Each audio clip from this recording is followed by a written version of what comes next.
Vous faites bien de regarder DBS Télévision. Salut à tous et bienvenue dans les brèves de l'écho.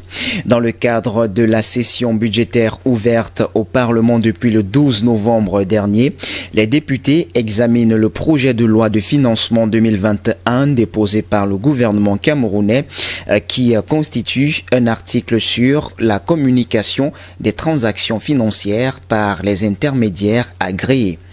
Il s'agit ici d'opérateurs spécialisés dans les opérations de change et de transfert d'argent, banques, microfinance, administration des postes et bureaux de change. Toujours selon le même texte, les établissements de microfinance sont astreints aux obligations de communication pour les transactions financières effectuées avec l'étranger sur leur ordre pour le compte de leurs clients.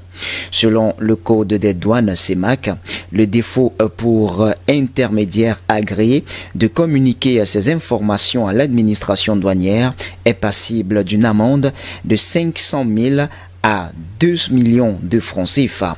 Le retrait d'agrément n'est pas exclu.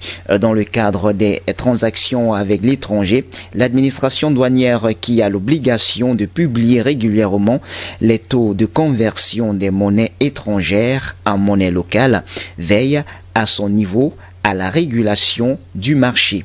C'est aussi un moyen pour les autorités de contrôler les mouvements des devises via des opérations de change ou de transfert d'argent.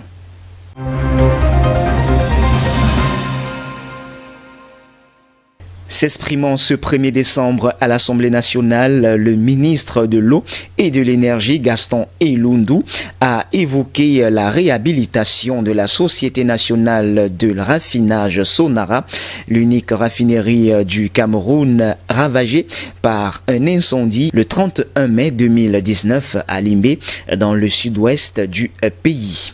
Les premières évaluations des cabinets d'études qui se sont intéressés à ce dossier situent le coût de réhabilitation autour de 250 milliards de francs CFA. Des négociations sont d'ores et déjà enregistrées avec des partenaires techniques et financiers qui ont manifesté leur intérêt pour la réhabilitation de cette raffinerie. Cependant, la finalisation de ces négociations reste tributaire de la restructuration de l'importante dette de la Sonara. Le gouvernement est à pied d'œuvre pour boucler cette opération de restructuration et permettre d'amorcer un amortissement progressif de cette dette, a ainsi déclaré le minier. Au 30 septembre 2020, la dette de la Sonara est estimée à 704 milliards de francs CFA selon la Caisse autonome d'amortissement CAA, organisme en charge de la dette publique du Cameroun. Ce qui fait dire au Fonds monétaire international FMI que la raffinerie représente un risque considérable pour le système bancaire camerounais.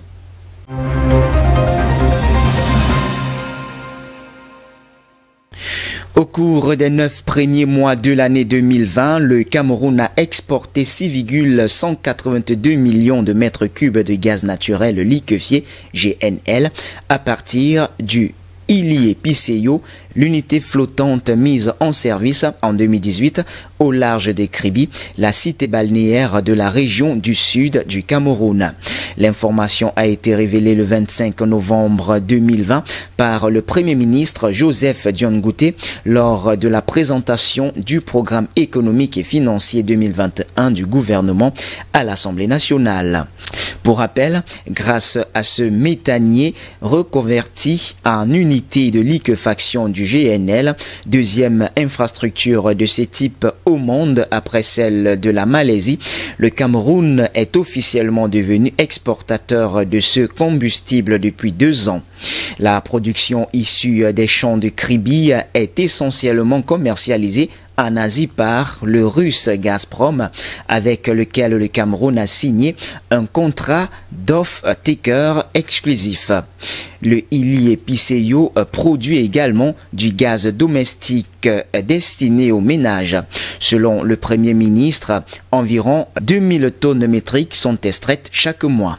Mais cette production est encore plus insuffisante depuis l'incendie survenu à la Sonara, l'unique raffinerie du pays dont les activités de raffinage sont à l'arrêt.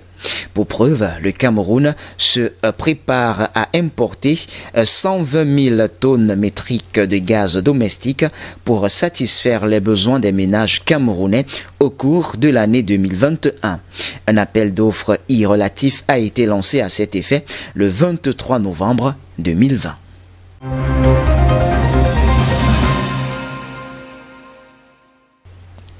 Hors de nos frontières à présent, le produit intérieur brut du Brésil rebondit fortement au troisième trimestre avec une hausse de 7,7%, mais le pays reste dans une situation critique. Violemment touché par la crise du coronavirus, l'économie peine à se redresser. La première économie d'Amérique latine est sous perfusion des aides de l'État. Le Brésil est le deuxième pays le plus endeuillé par le Covid-19 avec plus de 174 000 morts. Ce rebond de 7,7% du produit intérieur brut du Brésil ne sort que temporairement le pays de la récession où l'a plongé la crise de coronavirus. Si on compare ce résultat à celui du troisième trimestre de l'année précédente, il est en recul de près de 4% et surtout il est inférieur d'un point de rebond d'un point au rebond attendu par les analystes. D'autres indicateurs sont décevants comme les exportations toujours en chute et la consommation des ménages qui peinent à retrouver un niveau suffisant pour relancer l'activité. La pandémie a frappé de plein fouet l'économie brésilienne alors qu'elle était en convalescence de la violente récession des années 2015-2016.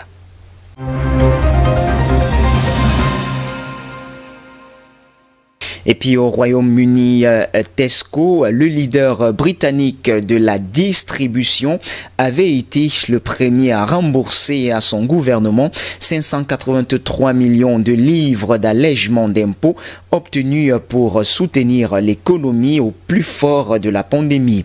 Ces géants des supermarchés au Royaume-Uni se portent bien. Preuve en est, ils vont rembourser à l'État au total plus d'1,5 milliard de livres de baisse de taxes sur les locaux commerciaux. Certes, lors du premier confinement au printemps, ils étaient sous pression à cause de l'afflux des clients paniqués dans les magasins et en ligne qui a engagé des approvisionnements. On se souvient que les rayons de denrées de première nécessité comme la farine, le sucre, le lait, les œufs étaient en rupture.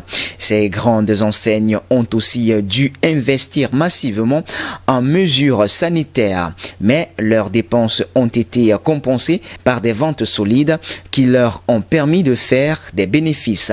En plus de ce remboursement d'allègements fiscaux, Tesco, pour sa part, a même décidé de pérenniser 16 000 emplois pour ses ventes en ligne et de verser des dividendes à ses actionnaires.